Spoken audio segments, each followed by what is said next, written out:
Estamos acostumbrados a pensar que los extraterrestres visitan la Tierra de paso, pero ¿y si aceptamos la posibilidad de que la vida extraterrestre podría sentirse cómoda en nuestro planeta? Lo más probable es que los extraterrestres podrían haberse quedado aquí, simplemente manteniendo su presencia en secreto. Estás en el canal Top Facts y hoy te revelaremos algunos secretos sobre personas que afirman ser extraterrestres del espacio o haber tenido contacto con seres de otros mundos.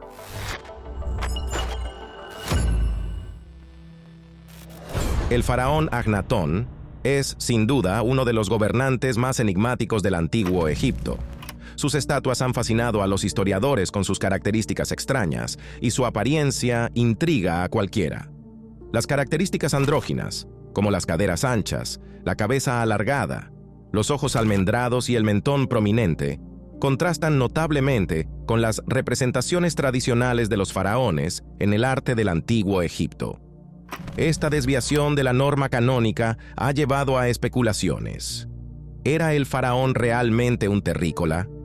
Es poco probable que sus estatuas libres sean simplemente interpretaciones artísticas, o en efecto, una exageración de su aspecto inusual. Incluso hay teorías que sugieren que la extraña apariencia de Agnatón podría estar relacionada con una conexión extraterrestre. Después de todo, el antiguo Egipto es una civilización que claramente ha estado vinculada durante mucho tiempo con la vida más allá de la Tierra, ya que su conocimiento astronómico y las tecnologías de construcción, que dominaron miles de años antes que otros pueblos, no se pueden explicar ni científica ni lógicamente. Aquí hay otro faraón egipcio que podría haber tenido conexión con extraterrestres y con evidencia material de ello. En 1925, el arqueólogo Howard Carter descubrió un tesoro en la tumba de Tutankamón. Y entre esos hallazgos había una daga que destacaba entre el resto de las armas por su composición única y su elaboración magistral. La hoja metálica probablemente estaba hecha de un meteorito de hierro, por lo que el hallazgo comenzó a ser llamado la daga extraterrestre. Como sabes, en el mundo antiguo, el hierro era un material raro y valioso, incluso más preciado que el oro.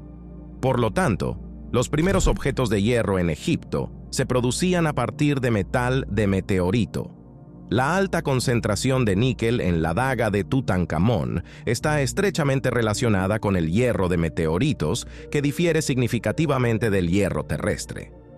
Esto fue confirmado por un método científico moderno: la espectrometría de fluorescencia de rayos X portátil, que mostró coincidencias con la composición de los meteoritos marcianos encontrados en Egipto. Esta cautivadora y extraña historia tuvo lugar en 1936. Un ciudadano de Estados Unidos llamado Dean Lindsay hizo una afirmación de que tenía derecho a la propiedad de un inmueble. ¿Qué tiene de extraño?, te preguntarás. Pues resulta que el objeto de su reclamo no estaba en la Tierra. Dean quería comprar terreno fuera de nuestro planeta y envió una carta a un notario en Pittsburgh junto con el caso y el dinero para que se cumpliera su demanda. El caso atrajo la atención del público y algunas personas incluso le hicieron ofertas para comprar propiedades extraterrestres. Sin embargo, la reclamación de Lindsay no era única, ya que otras personas y organizaciones también habían hecho reclamaciones similares a lo largo de los años. Aunque tales reclamos son llamativos, no tienen ningún estatus legal según el derecho internacional, estipulado en el Tratado del Espacio Exterior de 1967 y en el Tratado de la Luna de 1979. Sí, el espacio también ha sido dividido. Estas disposiciones legales prohíben la propiedad privada de inmuebles extraterrestres. Incluso si alguna vez esto se volviera legal, sinceramente no creo que me gustaría tener una propiedad de este tipo. Sería muy costoso y tardado llegar hasta allá. Es mejor tener una casita en los suburbios. Una historia extraña sobre la misteriosa teleportación de una persona en el espacio que ocurrió en el sudeste de Asia en el siglo XVI. Sigue intrigando a historiadores y aficionados a los fenómenos paranormales. Se supo de ella solo siglos después, por lo que es imposible apoyarse en pruebas. Solo se puede creer o dudar. Gil Pérez, un soldado español que servía en la Guardia Civil de Filipinas, estaba custodiando el palacio del gobernador general en Manila, la capital del país. Pero, en un fatídico día de octubre de 1593, el gobernador Gómez Pérez Dasmariñas fue asesinado por piratas chinos, y el soldado, que había cumplido su servicio durante 20 años, al día siguiente apareció repentinamente en la Plaza Mayor de Ciudad de México, a miles de kilómetros del país insular. ¿Cuál fue el asombro de todos al ver al soldado de Manila con uniforme filipino aparecer en otro país y, además, contar las trágicas noticias sobre el asesinato del gobernador que aún no habían llegado a Ciudad de México? Inicialmente, lo detuvieron bajo sospecha de deserción y de estar involucrado en un crimen sobrenatural. Solo varios meses después, un galeón español llegó a México desde Filipinas y confirmó su historia sobre el asesinato del gobernador. Además, un testigo confirmó haber visto a Pérez en el palacio el día del asesinato. Las autoridades se sorprendieron por la imposibilidad de este repentino traslado, pero después de las pruebas presentadas, tuvieron que liberarlo y enviarlo de regreso a Manila. El misterio de la aparición de Gil Pérez en México sigue sin resolverse. Existen muchas teorías, incluida la abducción extraterrestre. Por ejemplo, que los extraterrestres secuestraron a Pérez y lo llevaron a otro continente a través del Océano Pacífico. Algunos reflexionan sobre portales interdimensionales, especialmente teniendo en cuenta la cultura de estos países, donde lo paranormal forma parte de lo cotidiano. La veracidad de la historia de Gil Pérez es difícil de verificar históricamente, pero los primeros relatos escritos sobre ella aparecieron en 1698 en un informe de Gaspar de San Agustín, quien atribuyó el traslado de Pérez a la brujería. Más tarde, el doctor Antonio de Morga mencionó brevemente la historia en sus obras históricas sobre Filipinas, destacando la sorprendente coincidencia del informe sobre la muerte del gobernador que llegó a Ciudad de México el mismo día. Así que el traslado de Gil Pérez sigue siendo una de las leyendas más discutidas en los extraños sucesos del pasado. Aquí tienes la continuación completa del texto traducido al español. Un niño ruso llamado Boris Kipriyanovich afirma recordar su vida pasada, que supuestamente vivió en Marte. Nació el 11 de enero de 1996 y de inmediato atrajo la atención de sus padres por sus habilidades inusuales. A los 4 meses podía decir palabras y a los 8 meses ya decía frases completas. A los 2 años comenzó a dibujar, y entre los temas de sus dibujos había sobre todo paisajes cósmicos. Además, resultó que el niño tenía una inclinación por la astronomía, y a los 7 años Boris ya contaba detalladas historias sobre la vida en Marte. Estas historias eran tan convincentes que captaron la atención de un profesor que visitaba a sus padres. Un artículo sensacional apareció en el periódico ruso Pravda, en el que Boris, con solo 11 años, describió en una extensa entrevista las civilizaciones en Marte y cómo fueron destruidas por una guerra nuclear. Afirmaba que había renacido en la Tierra con la misión de ayudar a evitar un destino similar. También mencionó a otros niños índigo, quienes, según él, también eran marcianos nacidos en la Tierra. Curiosamente, hizo una predicción sobre la Esfinge en Egipto. La vida humana cambiará cuando se abra la Esfinge. Tiene un mecanismo de apertura detrás de la oreja, aunque no recuerdo exactamente dónde.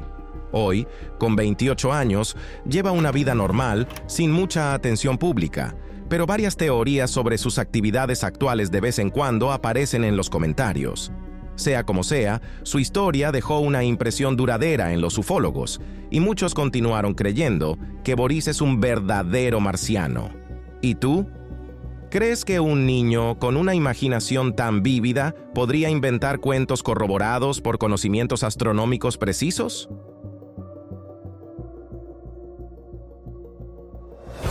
Si la gente cree en simples cuentos, entonces poseer habilidades paranormales no requiere de pruebas. Otra cosa es si tienen conexión con civilizaciones extraterrestres. Una mujer soviética llamada Nina Kulagina se hizo famosa por sus habilidades extrasensoriales. Afirmaba tener telequinesis y psicoquinesis.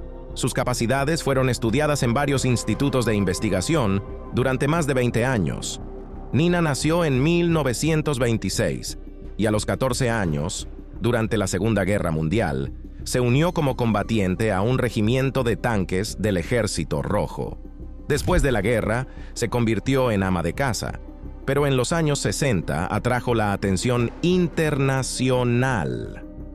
Películas mudas en blanco y negro, filmadas para las autoridades soviéticas en condiciones de laboratorio, mostraron que movía objetos a distancia. Esto causó gran revuelo entre los investigadores de habilidades extrasensoriales en todo el mundo, y algunos la consideraban extraterrestre. Seguramente había quienes pensaban que se trataba de trucos con imanes y hilos. Como se dice, hasta que no lo veas tú mismo, no lo creerás. ¿Has conocido personas así? Escríbenos al respecto.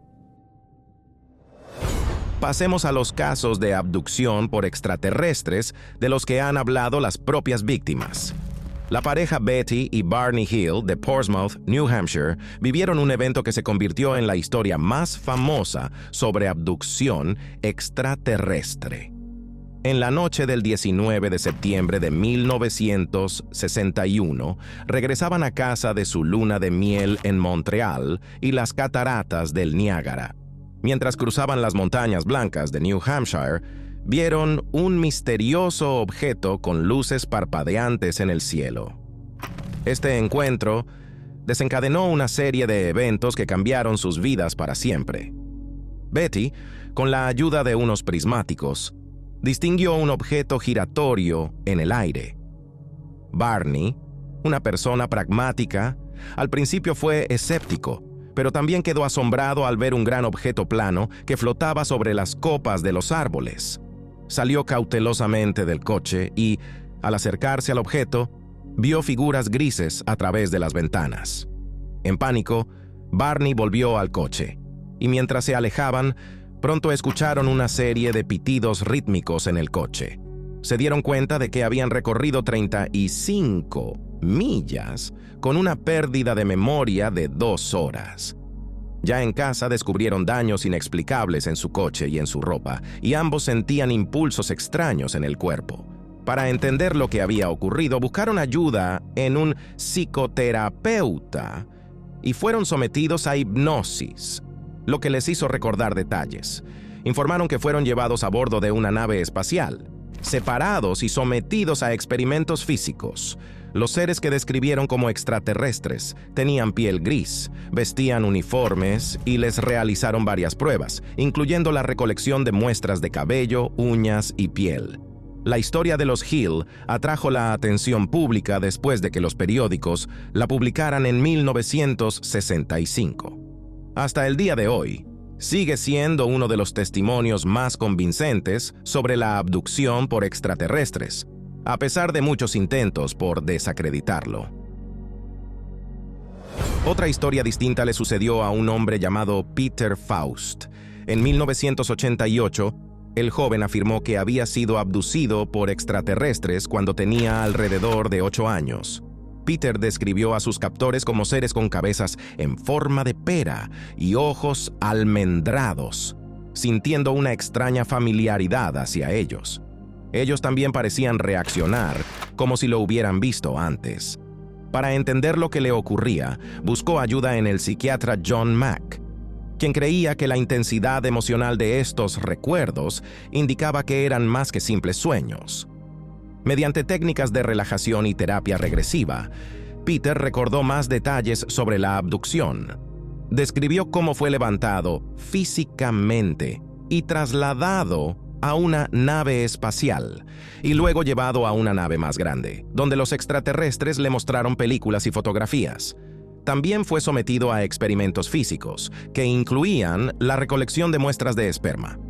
Aunque Peter era escéptico sobre lo que recordaba y originalmente no estaba interesado en el tema ovni ni en la idea de la abducción, su experiencia al escuchar a otras personas que habían vivido lo mismo lo convenció de la similitud de los relatos de víctimas independientes de abducciones.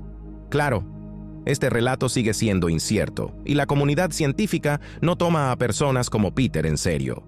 Pero antes de juzgar, puedes compartir tus comentarios aquí abajo. La noche del 11 de octubre de 1973, un hombre llamado Calvin Parker, junto a su amigo Charles Hickson, experimentaron un evento que impactó profundamente sus vidas. Los amigos afirmaron haber sido abducidos por extraterrestres mientras pescaban cerca de Pascagoula, en el estado de Mississippi. Tras sus declaraciones, Parker y Hickson se encontraron en el centro de una tormenta informativa en el Departamento de Policía del Condado de Jackson, donde fueron interrogados por separado y luego dejados solos en una habitación. Los hombres no sabían que sus conversaciones también se estaban grabando y hablaron sobre la experiencia con gran temor, lo cual fue crucial para convencer a las autoridades y otras personas de la veracidad de su relato. El caso atrajo la atención de investigadores reconocidos en incidentes OVNI, incluido el ufólogo y astrónomo Joseph Allen Hynek, quien viajó a Pascagoula para entrevistarlos y someterlos a hipnosis. Aunque obtuvieron resultados de pruebas de polígrafo y pruebas de estrés en la voz, muchos siguieron siendo escépticos. Sin embargo, el incidente tuvo un impacto significativo en la vida de Parker. Perdió su trabajo, se enfrentó a la constante atención de los medios y finalmente cambió su nombre para evitar ser molestado. En noviembre de 1975, un leñador de Arizona llamado Travis Walton desapareció mientras trabajaba con su equipo en los bosques nacionales de Apache. Su equipo afirmó haber visto un ovni suspendido, y un rayo de luz del objeto golpeó a Walton, quien luego desapareció. 5 días después, Walton regresó con una extraña historia sobre su estadía en una nave espacial extraterrestre. El incidente se convirtió rápidamente en una sensación mediática. Walton describió que había sido examinado por seres humanoides. Estuvo en una habitación llena de estrellas, similar a un planetario, y al principio pensó que estaba en peligro. Según su relato, los seres tenían una apariencia similar a la imagen típica de extraterrestres en Hollywood, aunque sus acciones no eran hostiles. Con el tiempo, Walton interpretó estos eventos como una operación de rescate, sugiriendo que los seres intentaban curarlo de alguna lesión. Su desaparición llevó a una investigación policial en la que el equipo de leñadores se sometió a pruebas de polígrafo, las cuales confirmaron que decían la verdad y que nadie le había hecho daño a Walton, aunque siguieron las dudas. El propio Walton, al regresar, fue recibido con escepticismo y desconfianza, lo cual lo decepcionó profundamente. Él cree que la autenticidad de su historia puede respaldarse en muchos otros casos documentados, incluso en fuentes oficiales. Aquí tienes la continuación y conclusión de la traducción completa al español del texto proporcionado. Elizabeth Clarer nació en Sudáfrica en 1956. Ella afirmaba haber tenido un encuentro con seres extraterrestres y aseguraba que jamás podría olvidar esa experiencia. Clarer contó que vio una nave espacial en la granja de su familia. La describió como un objeto en forma de disco que flotaba y se movía silenciosamente. Incluso afirmó haber tomado fotografías. 2 años después de su primera aparición, volvió a declarar que había encontrado a un extraterrestre llamado Aón en la meseta alta de los Montes Dragón. Clarer afirmó que su relación fue más que amistosa, llegando a concebir un hijo. Pero eso no es todo. También declaró que en 1959 fue llevada al planeta natal de Aón, llamado Meton, en el sistema estelar de Alpha Centauri. Clarer describió una idílica utopía sin ciudades ni rascacielos, donde la comida, el agua y todo lo necesario abundaban, no existía el sistema monetario, y afirmó haber dado a luz a un hijo llamado Aing, pero tuvo que regresar a la Tierra debido a problemas de salud. Supuestamente las vibraciones del planeta eran desfavorables para ella. Algunos ufólogos consideraron que sus afirmaciones y fotografías eran genuinas, pero otros, especialmente psiquiatras y científicos, desestimaron sus historias. Claro, muchos la veían como una persona excéntrica, con gran imaginación. Quizás podría haber aprovechado su creatividad para escribir una interesante novela de ciencia ficción. ¿Qué opinas? Un hombre llamado Billy Meier nació el 3 de febrero de 1937 en Suiza y se hizo famoso en todo el mundo por sus declaraciones sobre contactos con seres extraterrestres. Relata su primer encuentro con ellos a la edad de 5 años, cuando, según él, se le apareció un ser mayor llamado Sfat, que se comunicaba telepáticamente y presuntamente lo llevó a bordo de una nave metálica en forma de pera. Estas experiencias de la infancia marcaron el inicio de su trabajo de por vida. Meier se dedicó a convencer a los demás de que estos contactos eran reales. Entre los extraterrestres con los que interactuó estaba una mujer llamada Asket, quien lo instruyó durante más de una década, y su experiencia no se limitó solo a encuentros y conversaciones. Meier también afirmó que fue transportado hacia el pasado para presenciar eventos históricos clave.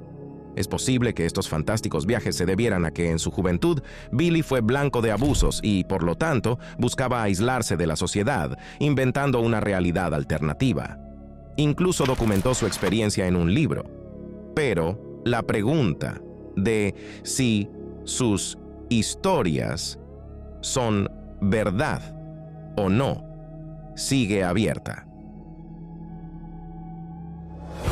Un miembro del Partido Laborista de Gran Bretaña fue un exconcejal de la ciudad, el tipo de persona de quien menos se podría esperar vínculos con extraterrestres. ¿No es así?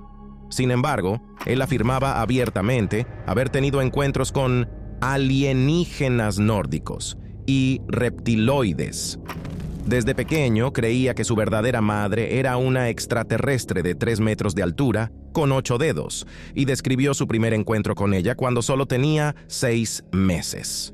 Según él, esta entidad extraterrestre se comunicaba telepáticamente, diciéndole que ella era su madre más importante. Las experiencias de este político no terminaron ahí, pues afirma haber tenido múltiples contactos con extraterrestres a lo largo de su vida. A la edad de 11 años, supuestamente fue llevado a bordo de una nave espacial alienígena. En una de sus declaraciones más sorprendentes, dijo que había engendrado un hijo con una extraterrestre.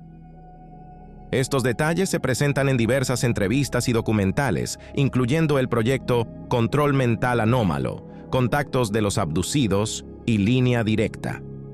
Él insiste en que estas experiencias no afectaron su carrera política, ya que su principal preocupación siempre fue resolver los problemas locales. Reparar techos con goteras y baches en las carreteras estaba en su lista de prioridades, por encima de sus encuentros con extraterrestres. Lo más curioso es que no es el único político que cree en extraterrestres.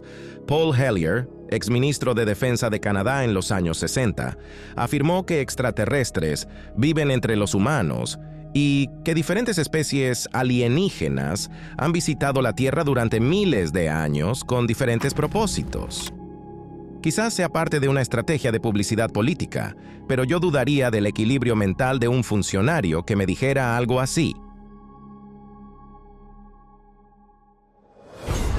La historia de Alex Collier se considera una de las más intrigantes y controvertidas en la comunidad OVNI.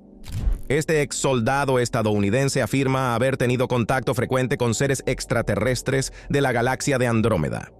Su experiencia con los andromedanos es el tema central de sus conversaciones y escritos. El primer encuentro de Collier con seres extraterrestres ocurrió supuestamente en 1964, cuando era un niño, aunque fue hasta 1989 que decidió contar su historia.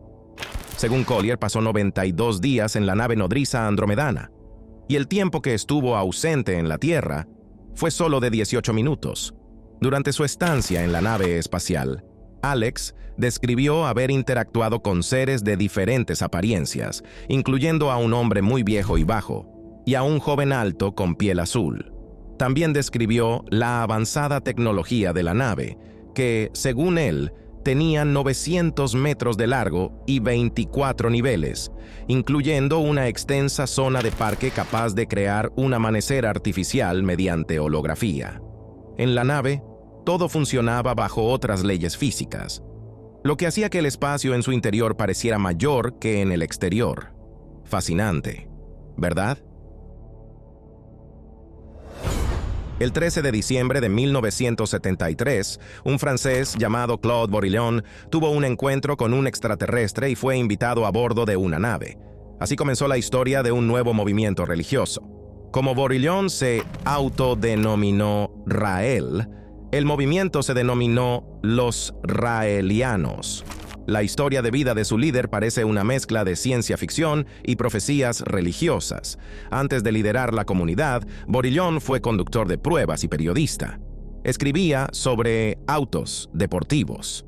Su vida dio un giro radical en 1973, cuando afirmó haber tenido un encuentro con representantes de una civilización no terrestre. Los seres, a quienes llamó Elohim, eran científicos avanzados de otro planeta que, según él, crearon toda la vida en la Tierra mediante manipulaciones de ADN hace unos 25.000 años. Esta fascinante historia difiere considerablemente de los textos religiosos tradicionales, proponiendo un origen tecnológico, no divino, de la humanidad. En la interpretación de Rael, los eventos bíblicos, como el Jardín del Edén y el Arca de Noé, son reformulados como experimentos científicos extraterrestres. Rael afirmaba que los Elohim lo designaron como su embajador en la Tierra, para difundir sus mensajes y prepararse para su posible regreso. Entre los planes de los extraterrestres se encontraba la construcción de una embajada extraterrestre en un territorio neutral. Su segundo libro, Los extraterrestres me llevaron a su planeta, describió en detalle su supuesto contacto con estos seres, incluyendo reuniones con figuras religiosas como Buda, Moisés, Jesús y Mahoma. El movimiento raeliano cree que los extraterrestres son responsables de la creación de toda la vida en la Tierra. Un hombre llamado Marshall Herff Applewhite, también conocido como Bo, Doe, Guinea, Tidley y Ninkum, es conocido en Estados Unidos como propagandista religioso y líder del movimiento ufológico Las Puertas del Cielo. Nació en Texas en 1931 y en su juventud mostró un gran talento para hablar en público. Al final, obtuvo una maestría en música y se centró en el teatro musical. Sin embargo, su carrera no fue sencilla. Applewhite se mudó a Nueva York en un intento fallido de comenzar una carrera como cantante profesional. Luego enseñó en la Universidad de Alabama y más tarde dirigió el departamento de música en un colegio en Houston. Su vida cambió radicalmente en 1972, cuando conoció a una enfermera llamada Bonnie Nettles. Es curioso que, siendo enfermera, esta mujer se interesara por la teosofía y las profecías bíblicas. La reunión fue decisiva, ya que Nettles convenció a Applewhite de que ambos eran los profetas mencionados en el libro del Apocalipsis. Esta creencia marcó el inicio de su viaje conjunto, que los llevó a fundar el destructivo culto de las Puertas del Cielo. Sus líderes se proclamaron mensajeros con una misión divina. Comenzaron a recorrer el país predicando sus creencias y atrajeron gradualmente a un grupo de seguidores. Según ellos, la Tierra enfrentaba una inminente destrucción, y quienes desearan salvarse con ellos tendrían que abandonar el planeta para alcanzar un nivel espiritual superior. El momento decisivo llegó con la noticia del cometa Hale-Bopp, que aparecería en el cielo de California en 1997. Applewhite lo llamó una señal del fin de los días en la Tierra y exhortó a su comunidad a aprovechar la última oportunidad para salvarse. Los miembros de su comunidad cometieron un suicidio en masa, pero esta historia escalofriante quizás muestra cuán contagioso puede ser el mal ejemplo o la locura absoluta. Este es el voz de Asteron. Soy un representante autorizado de la misión intergaláctica y tengo un mensaje para el planeta Tierra. Estamos comenzando a entrar en el período de Acuario, y hay muchas cosas que deben hacer los terrícolas. Todas sus armas de maldad deben ser destruidas. Tienen poco tiempo para aprender a vivir juntos en paz. Deben vivir en paz o dejar la galaxia.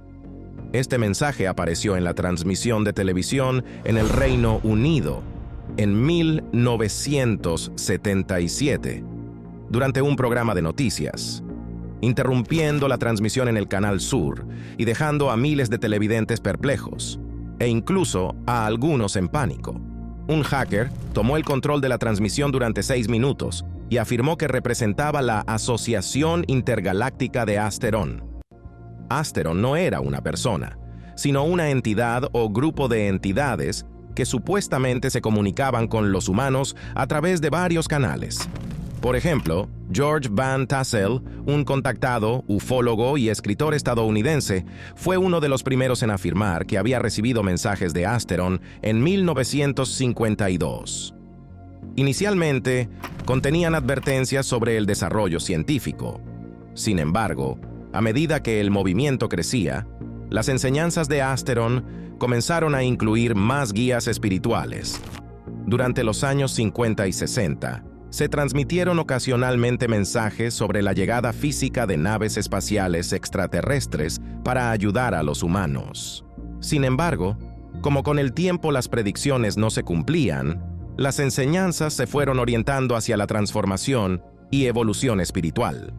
Desde entonces, alguien ha intentado insertar la idea de una triste suerte para la raza humana. ¿Tú qué crees? ¿Fue obra de humanos?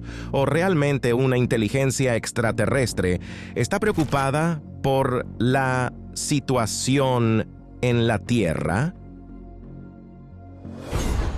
George Adamski nació en Polonia en 1891 y pronto su familia emigró a Estados Unidos. Más tarde se convirtió en una de las figuras más controvertidas de la historia. En los años 50, afirmó que había volado al espacio con ayuda de un ovni, una gran nave nodriza en forma de cigarro. Adamski se interesaba por la astronomía y la filosofía oriental, y en sus relatos sobre sus viajes interplanetarios mencionaba la observación de lluvias de meteoritos y el contacto con seres extraterrestres, incluyendo la recepción de profundos conocimientos de un maestro de 1000 años de edad. Su encuentro más famoso ocurrió en 1952 en el desierto de Colorado, donde, según él, conoció a un ser de Venus llamado Orthon. Adamski describió a Orthon como un humanoide de largos cabellos rubios y piel bronceada, que se comunicaba con él mediante telepatía y gestos con las manos. Adamski también escribió varios libros en los que discutía sus supuestas aventuras con seres de Venus, Marte y Saturno. Afirmaba que otras civilizaciones estaban preocupadas por la autodestrucción de la humanidad, en particular por el uso de armas nucleares. A pesar de la popularidad de estas afirmaciones, muchos se mostraban escépticos. Los críticos señalaban las inconsistencias y las improbabilidades en sus historias. También destacaban que las condiciones reales en Venus y otros planetas contradicen las historias de Adamski. Sus fotografías de ovnis también fueron cuestionadas por expertos, quienes sugerían que se habían usado objetos domésticos en las imágenes. A pesar de la desconfianza, George Adamski sigue siendo una figura destacada e influyente en el campo de la ufología. Te toca a ti decidir qué parte de todo esto crees, aunque estoy de acuerdo en que los seres extraterrestres deben estar en algún lugar ahí fuera, y pienso que no tienen motivos para revelarse completamente. Este fue nuestro episodio. Si te gustó y quieres ver la siguiente parte o algo similar, escríbelo en los comentarios y deja un like. Suscríbete a nuestro canal y muy pronto lanzaremos un nuevo episodio. Mientras tanto, mira uno de nuestros videos anteriores. Gracias por vernos.